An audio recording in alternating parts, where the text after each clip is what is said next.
everyone! We are going to present the next subtopic of environmental cost management, which is measuring social and economic impact of environmental cost. First of all, we will talk about social impacts of environmental cost. Now, what is social impact? It is defined as the portion of the total outcome that happened as a result of the activity of an organization. In other words, it includes anything that affects company-stakeholder relationship that involves the internal and external stakeholders such as investors, employees, customers, and government agency. There are 4 elements in measuring the social impacts, which are input, output, outcome, and impact. Input is resources invested in order to make something happen and is measured as a cost. Output is a direct result of the business objective or goal. Outcome is the changes to people resulting from the activity that would occur over a longer period. Impacts are the outcome less an estimate of what would have happened anyway. Let us use an example of training an online business program. The cost incurred for training an online business program is the input. The output here is the number of participants on the training an online business program. For example, 30 people learn on how to create an advertisement on their online business as a result from the training program. Next, the outcomes are the numbers of people that started an online business and improved their personal circumstances as a result of the training program. Lastly, the impacts would be the numbers of people, let's say 20 out of 30 businessmen who are able to develop the online application for their business as a result from the training program. Next, we will move on to the ways on how to measure social impacts. First of all, it is important for an organization to study about the output that needs to be measured. Therefore, the organization should have an objective and goal that include the theory of change. Theory of change is a framework to measure social impact by making explicit relationship between activities and desired outcomes. Secondly, any organization needs to know the objectives of different stakeholders and it will lead to the sources of the value creation. First, to measure the value creation, they need to identify and prioritize the stakeholders' need. Then, consult with the stakeholders in order to ascertain common priorities as well as to measure progress towards achieving the main objective.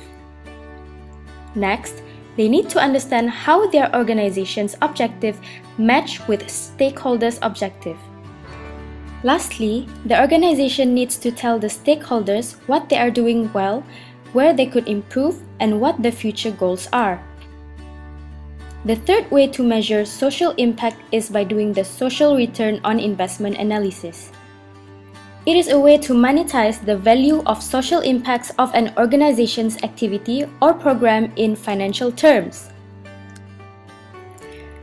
It is when the social value will be compared with the cost of making the project happen. For example, the investors look for evidence of the social impact that results from their investment in the project. It is a ratio of the net present value of benefits to the net present value of the investment. It shows the social value creation based on the initial investment, which can be calculated by dividing the value of social impact with the investment required. Through this ratio, an organization can give a simple and clear indicator of their value created for its stakeholders.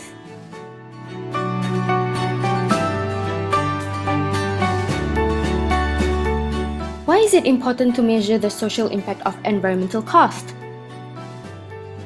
This is because an organization has to improve activity or program management with more effective planning and more efficient evaluation. Second, to develop the way an organization understands the impact of their work. Third, to a stronger communication of the value of organizations' work towards the people that matter, such as internal and external stakeholders. Fourth, to enhance attention to the social value creation by the organization. On the other hand, economic impact is a financial effect that something has on a situation or a person. There are a few examples of cost measures that are related to economic impact. The first one is cost of packaging. One of the first environmental action program basic principle is the polluter pays. Cost of packaging in this term can be from switching the packaging material from the one that can give bad impact to the environment to the packaging that is more environmental friendly. For example, switching the uses of plastic bag to paper bag, which is easier to decay and recycle. Besides that, it can also be from packaging waste cost that is rarely practiced by an organization. For instance, the shop that sells canned drinks will pay anyone who brings back the empty can to them for recycling purposes. Next is the cost to minimize the amount of waste dumped to river and air emission. The highlight here is the discharge from manufacturing factory.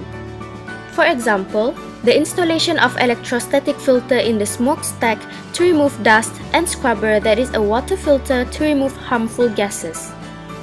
Companies that dump their waste into the river must obtain permission from the Environment Authority on their waste content and the amount they are allowed to release. Companies might find this troublesome and costly, but it can prevent them from paying high environment taxes or being imposed penalty. The next example of cost that involves with the economic impact of environmental cost is the cost for water treatment plant. This cost is incurred when the company decided to make their own water treatment plant. The wastewater from the factory will be channeled into the plant and the company can reuse the water after a thorough treatment. The test on the final product and also for the research are also included as the cost as they are needed to develop the plant. The last example would be the cost of collecting and disposing waste. Who does not know Trinacon, a Sarawak waste management company? They collect our household waste, commercial waste, bulky waste, and even hazardous waste.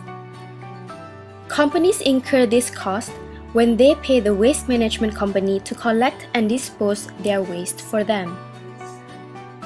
According to Stephen M. Mayer, environmental cost contributes to the annual business failure rates and annual manufacturing employment growth. The strong environmental policies have a positive coefficient with the annual business failure rates and the growth of annual manufacturing employment. Besides that, the study shows positive coefficient that stronger environmental policies would also increase the rate of business failure. How do we measure economic impact? The method used to measure economic impact of environmental cost is environmental accounting method. Environmental accounting is a field that identifies resource use, measures as well as communicates costs of a company's or national economic impact on the environment. The costs include costs to clean up or remediate contaminated sites, environmental fines, penalties and taxes, purchase of pollution prevention technologies, and waste management costs. It enables accountants to report on the economic impact of those decisions to stakeholders. It also allows proactive decision-making about processes that simultaneously meet environmental regulations while adding to the bottom line. Why should we measure economic impact? Environmental accounting serves a solid foundation for environmental management system as well as increasing the effectiveness of an existing one. By having environmental accounting system, firms are able to manage environmental costs and business strategies better. They will also achieve a more accurate cost products and processes and discover new opportunities to offset or minimize environmental costs through environmental thinking and include potential environmental costs in appraisal processes and investment analysis. We have come to the end of the subtopic. Thank you for listening.